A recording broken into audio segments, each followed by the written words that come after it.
Boa noite.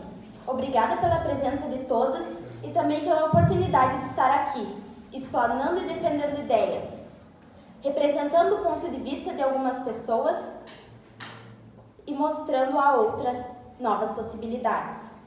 O grupo que eu, Isabelle Dias, represento é composto por Ana Maura, Carolina Siqueira e Cláudia Deves. Venho hoje discorrer sobre a ausência paterna, em tese e enfoque no número de crianças sem o pai no registro. Iniciando com a premissa que desde a origem da escrita, da codificação das palavras, as letras passaram a significar muito mais do que rabiscos.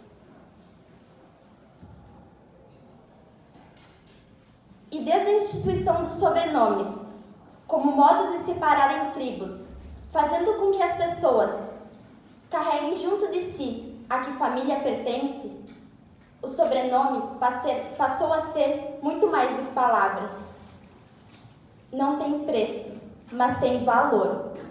Juridicamente, o registro de nascimento é o primeiro ato formal a documentar a existência de uma nova pessoa natural, tanto para a sociedade quanto para o Estado. Destaca-se o direito civil de nascimento como direito humano fundamental ao exercício da cidadania. O jurista José Neves Amorim classifica-o entre os direitos da personalidade. O nome é inerente à própria pessoa, tutela a identidade pessoal, individualizando e protegendo de possíveis danos materiais e morais.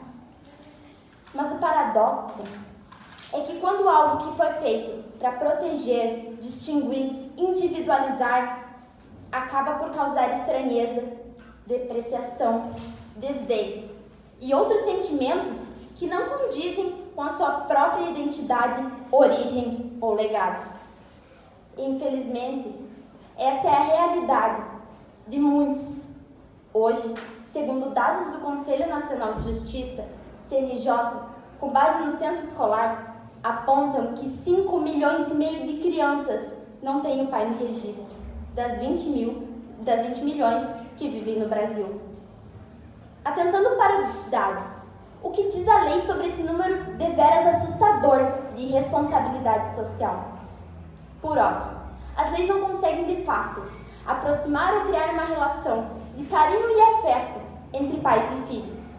No entanto, podem cobrar, exigir a maior presença do pai na vida do filho, ou pelo menos cobrar com que ele assuma e forneça recursos necessários destinados à criação. A lei assegura no seu artigo 27 do Estatuto da Criança e do Adolescente o seguinte imperativo: o reconhecimento do estado de filiação é direito personalíssimo, indisponível, imprescritível, podendo ser exercitado contra os pais ou seus herdeiros, sem qualquer restrição, observado o segredo de justiça. Para o juiz Ricardo Pereira Júnior, titular da 12ª Vara de Família, ter tanta criança sem o pai no registro é preocupante. Diz ele, isso significa que haverá uma necessidade de regularização dessa situação mais para frente, devido à sua imprescritibilidade.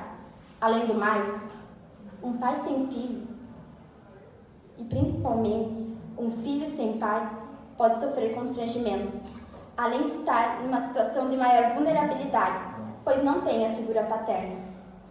Para o jurídico, isso é tão alarmante, pois segundo a pesquisa do jornal Folha de São Paulo, 42% dos jovens que cometem delitos na cidade de São Paulo não convivem com os pais ou figuras masculinas. Isso não quer dizer que toda criança que cresce sem o pai presente torna-se violenta, mas a ausência paterna gera um sentimento de frustração que tende-se a fortalecer, principalmente no período escolar, pois na medida que a criança cresce e passa a conviver com outras, começam as indagações e comparações. A criança ou o adolescente pode vir sentir-se rejeitado devido à ausência do pai, e isso certamente afetará sua autoestima. Estes eventos são explicados pelo psicanalista Cláudio Rosé no seu livro da seguinte forma: A saudade do olhar paterno, de um pai também mitificável, de um pai que possa captar o gosto pela vida e pelo cansaço, a alegria e a dor, de um pai mais que expressivo que o impecável, o politicamente correto, mas também severo, pouco emocionado e pouco emocionante, mas sobretudo a saudade de um pai corajoso nos afetos, principalmente na relação dos filhos. Enfim, um pai que não tenha medo de fazer a própria parte. Entretanto, esse pai está hoje ausente. E eu concordo, pois como dizem os poetas, a sensação de desprezo é como um apelo amargo. Pode-se engolir, mas não se pode mastigar sem fazer caretas. O pior é que para alguns desses negligenciados, a sensação de desprezo não vem somente por lhes faltar um pai, mas também pelo olhar preconceituoso da sociedade em que vivemos, que muitas vezes culpa mais a mãe pela negligência do que quem de fato cometeu. Ao ser entrevistada por mim, uma mãe solteira respondeu da seguinte forma: às vezes me pego confusa, pois no meio que vivemos, se você é uma mãe solteira e aborta, você é xingada de irresponsável. E no mesmo caso, se você decide ter o filho sem a presença do pai, adivinhem, você é xingada de irresponsável.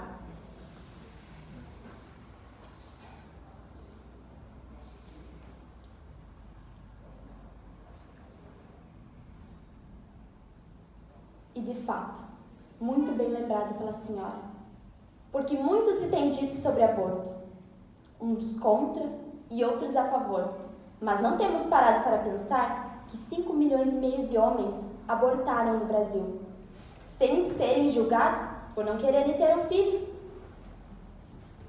Parece-me que esse direito à vida refere-se ao direito a sobreviver, contudo não necessariamente uma vida de qualidade.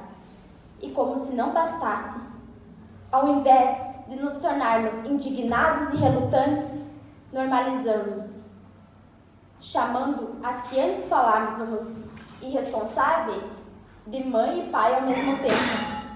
Jamais tirando o mérito delas, mas elas precisariam fazer isso se a lei não fosse tratada com demagogia?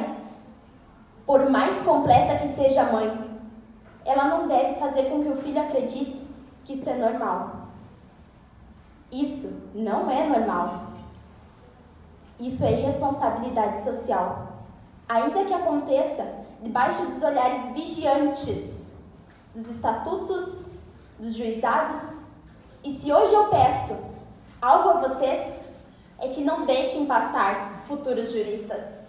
Indignem-se, pois o ato de indignar-se é o primeiro passo para a mudança. Ainda que saibamos que ser um pai é muito mais do que ser um progenitor, gerar uma criança, ser um pai é mais do que dar a vida, é dar a alegria de viver.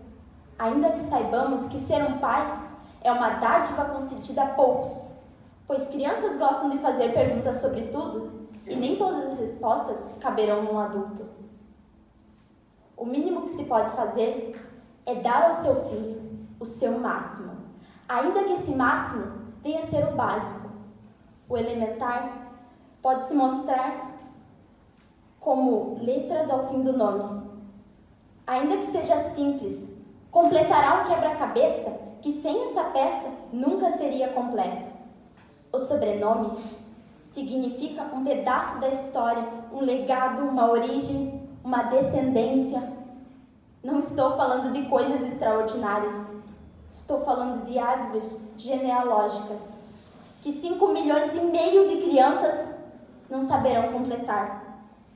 Uma atividade básica que matematicamente se transformará numa equação imaginária, onde se imagina um pai, uma família, uma história. E a parte real será uma identidade repleta de questões.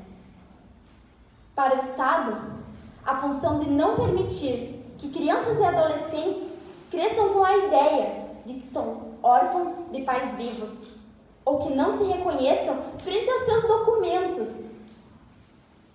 E para vós que estão na minha frente. A reflexão que talvez, se a responsabilidade paterna fosse tão instintiva quanto a responsabilidade materna é obrigada a ser, leis fossem obsoletas. E talvez se nós observássemos a frustração do outro, exercendo um direito fraterno, amenizaríamos esse sentimento nelas. Obrigada pela atenção.